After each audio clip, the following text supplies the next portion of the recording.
یہاں پر بھی آپ نے اس چکر میں بھی رکن یمانی تک آپ اس دعا کو ختم فرما لیں، اسی طرح رکن یمانی پر تبرکن ہاتھ لگائیں، رکن یمانی سے حجر اسود تک مستجاب پر دعا کریں، پھر حجر اسود پر پہنچنے کے بعد ویسے ہی استلام کریں اور چوتھا چکر شروع فرمائیں۔ لیکن اس چکر میں جسے پہلے آپ کو عرض کیا گیا کہ اب رمل کو ترک کر دینا ہے اور نارمل حالت میں باقی چکر پورے کرنے ہیں، اس چکر کی دعا یہ ہے: اے اللہ میرے اس حج کو حج مقبول، کامیاب کوشش، گناہوں کی مغفرت کا سبب، مقبول نیک عمل اور بے نقصان تجارت بنا دے۔ اے دلوں میں موجود کو جاننے والے، اے اللہ مجھے اندھیرے سے نور کی جانب نکال دے۔ اے اللہ میں تجھ سے تیری رحمت کے لازم ذریعوں، تیری مغفرت کو لازمی بنانے والے اسباب، ہر گناہ سے سلامتی، ہر نیکی سے فائدہ مند ہونے، جنت سے بہرہ ور ہونے اور دوزخ سے نجات پانے کا سوال کرتا ہوں۔ اے میرے رب، تو نے مجھے جو رزق عطا فرمایا اس پر قناعت بھی عطا فرما، اور جو نعمتیں مجھے عطا فرمائی ہیں ان میں برکت بھی دے، اور اپنے کرم سے ہر نقصان کا نعم البدل بھی عطا فرما۔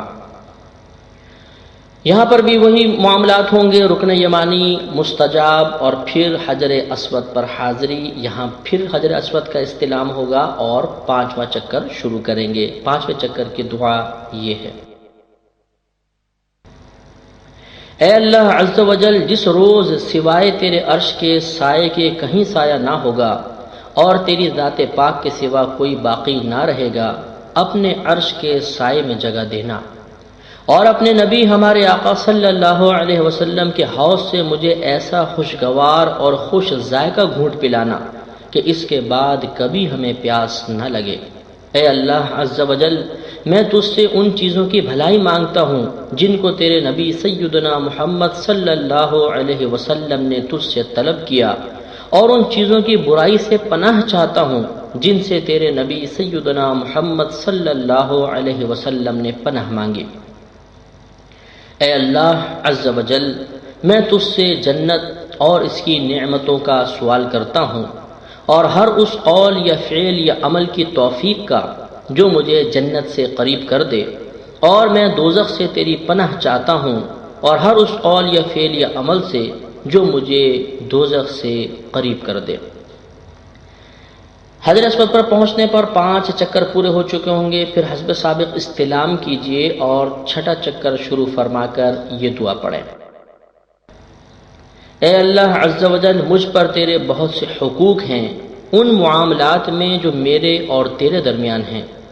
اور بہت سے حقوق ہیں ان معاملات میں جو میرے اور تیری مخلوق کے درمیان ہیں۔ اے اللہ عز و جل،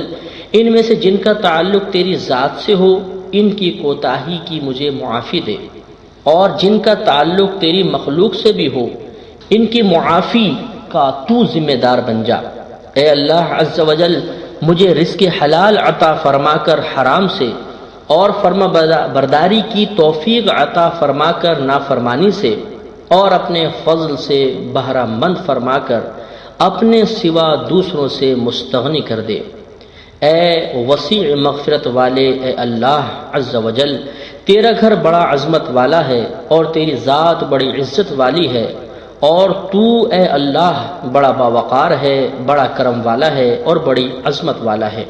معافی کو پسند کرتا ہے،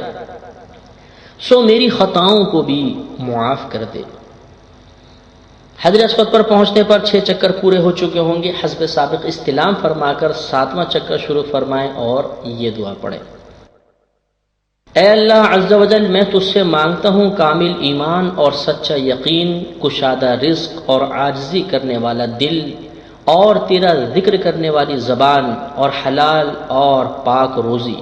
اور سچے دل کی توبہ، اور موت سے پہلے کی توبہ، اور موت کے وقت کا آرام، اور مرنے کے بعد مغفرت اور رحمت، اور حساب کے وقت معافی اور جنت کا حصول اور دوزخ سے نجات۔ یہ سب کچھ مانگتا ہوں تیری رحمت کے وسیلے سے، اے بڑی عزت والے، اے بڑی مغفرت والے، اے پروردگار عز و جل، میرے علم میں اضافہ کر اور مجھے نیک لوگوں میں شامل فرما دے۔ 7واں چکر مکمل کرنے کے بعد جب آپ حجر اسود پر حاضر ہوں تو پھر حسب سابق استلام فرمائیے، اس طرح طواف کے چکر 7 ہوں گے لیکن استلام 8 ہوں گے۔ یہاں سے فراغت کے بعد آپ تھوڑا سیدھی جانب دیکھیں گے تو آپ کو مقام ابراہیم نظر آئے گا، وہاں پر تشریف لائیے اور اپنے نبی کریم صلی اللہ علیہ وسلم کی سنت کے مطابق یہ آیت پاک تلاوت کیجئے، وَاتَّخِذُوا مِن مَّقَامِ إِبْرَاهِيمَ مُصَلًّى، اور ابراہیم کے نماز پڑھنے کی جگہ کو مصلی بناؤ، یعنی جائے نماز بناؤ۔ یہاں پر آپ کو 2 رکعت نماز طواف کی ادا کرنی ہے، یہ 2 رکعت واجب ہیں۔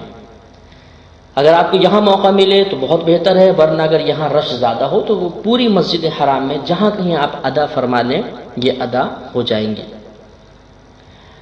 طواف کی 2 رکعت ادا کرنے کے بعد اب آپ کو آب زمزم کے لیے نیچے تشریف لے جانا ہے۔ جہاں مطاف ہے، مطاف سے آپ پیچھے نے جہاں آپ طواف کر رہے تھے اس کے تھوڑا ہی آپ پیچھے جائیں گے تو انڈر گراؤنڈ وہاں پر نلکے وغیرہ کافی سارے لگائے ہوئے ہیں جن سے آب زمزم آپ حاصل کر سکتے ہیں۔ وہاں پہ ٹوٹیاں موجود ہیں، بہت سے لوگ کثرت کے ساتھ آب زمزم کو بہتا دیکھ کر شاید سمجھتے ہیں کہ اس کی حفاظت کرنا، اس کو بے جا ضائع کرنا اس میں کوئی حرج نہیں، حفاظت کرنا ضروری نہیں ہے، بے جا خرچ کرنا میں کوئی حرج نہیں ہے، حالانکہ ایسا نہیں ہے۔ جس طرح عام پانی کا ضائع کرنا حرام ہے، آب زمزم کا تو بدرجہ اولا حرام ہوگا،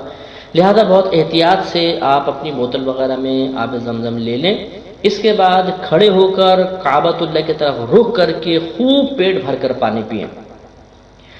کیونکہ ہمارے نبی کریم صلی اللہ علیہ وسلم نے پیٹ بھر کر پانی پینے کو مومن کا طریقہ قرار دیا اور ارشاد فرمایا کہ منافق کبھی آب زمزم کو پیٹ بھر کر نہیں پیے گا۔ یہ بھی حدیث کریمہ ہے کہ آب زمزم کو جس بھی نیت سے پیا جائے اللہ تبارک و تعالی اس نیت کو پورا فرما دیتا ہے، لہذا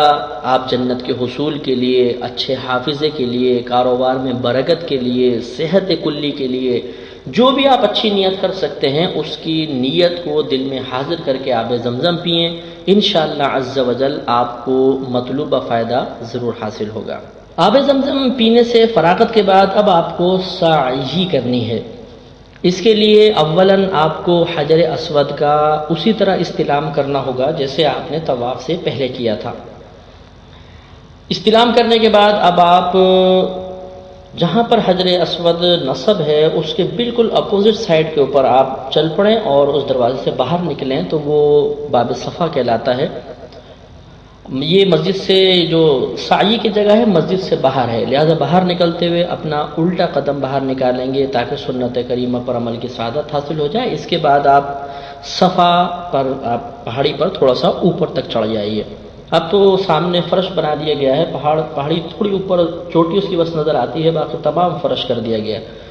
تو بہت زیادہ اوپر چڑھنا یہ خلاف سنت ہے۔ بعض لوگ کافی اوپر چڑھ رہے ہوں گے، ہاتھ ہلا رہے ہوں گے اور مختلف حرکات کر رہے ہوں گے، آپ ان کی پیروی نہ کریں، یہ تقریباً خلاف سنت طریقے ہوتے ہیں۔ صحیح طریقہ یہ ہے کہ آپ صفا پہ تھوڑا سا بلندی پر چڑھیں اور اپنا رخ کعبۃ اللہ کی جانب کر لیں اور وہاں پر آپ دعا فرمائیں، جو بھی آپ دعا کرنا چاہیں بہت بہتر ہے، اگر چاہیں تو یہ دعا پڑھ لیں: میں ابتدا کرتا ہوں اس کے ساتھ جس کے ساتھ اللہ عز و جل نے ابتدا کی ہے،